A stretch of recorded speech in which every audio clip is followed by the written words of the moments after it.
بسم اللہ الرحمن الرحیم۔ السلام علیکم، خوش آمدید۔ مضمون اسلامیات اور پیریڈ پہلا۔ سب سے پہلے اسکرین پر آپ کو ڈیجیٹل مواد میں دیکھیں کچھ تصاویر دکھائی جا رہی ہیں۔ ان تصاویر کو غور سے دیکھنے کے بعد مجھے بتائیں کہ آپ کو ان تصاویر میں کیا نظر آ رہا ہے۔ سب سے پہلی تصویر کو غور سے دیکھیں۔ جی ہاں، ایک بچہ ایک عورت کو سڑک کراس کروا رہا ہے۔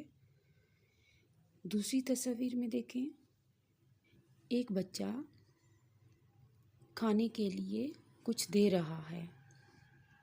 اسی طرح ہر تصویر میں آپ کو غور سے دیکھنے کے بعد پتہ چلے گا کہ کسی نہ کسی کی مدد کی جا رہی ہے۔ تو یہ سب کون سی عادات ہیں؟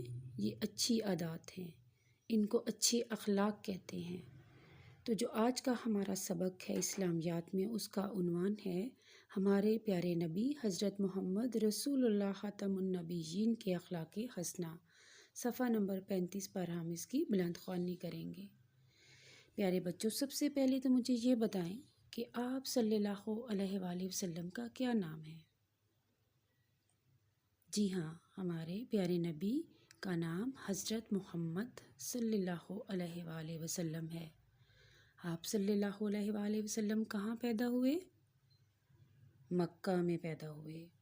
تو پیارے بچوں، جب آپ اس سبق کو پڑھ لیں گے تو اس کے بعد آپ کو پتہ چل جائے گا کہ حلق عظیم کیا ہیں، اور ہمارے پیارے نبی حضرت محمد صلی اللہ علیہ وآلہ وسلم کا لقب صادق اور امین ہے، اور صادق اور امین کے مفہوم سے بھی آپ آگاہ ہو سکیں گے۔ تو آئیے سبق کی بلند خوانی کرتے ہیں۔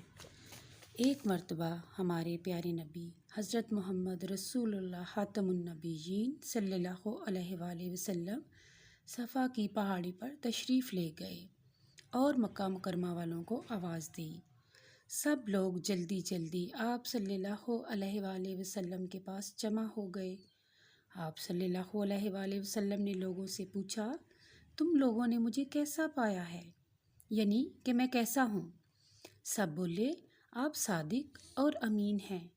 تو پیارے بچوں، صادق کا مطلب ہے سچ بولنے والا، اور امین کا مطلب ہے دوسروں کی چیزوں کو بحفاظت رکھنے والا۔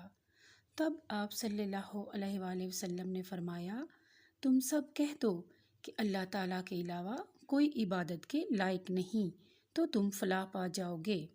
پیارے بچوں، یہ عقیدہ توحید ہے۔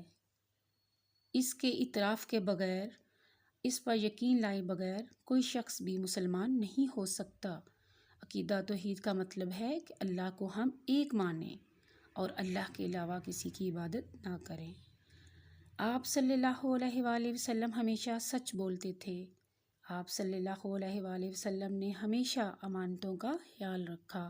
کافر بھی اپنی چیزیں آپ صلی اللہ علیہ وآلہ وسلم کے پاس رکھوایا کرتے تھے۔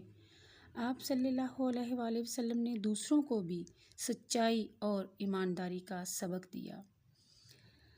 تو پیارے بچوں، اس سبق کو پڑھنے کا مقصد یہ ہے کہ ہم اخلاق حسنہ کی پیروی کرتے ہوئے جو ہمارے نبی صلی اللہ علیہ وآلہ وسلم کے اندر اچھی عادات تھی، اس کو اپنی زندگی میں اپنائیں۔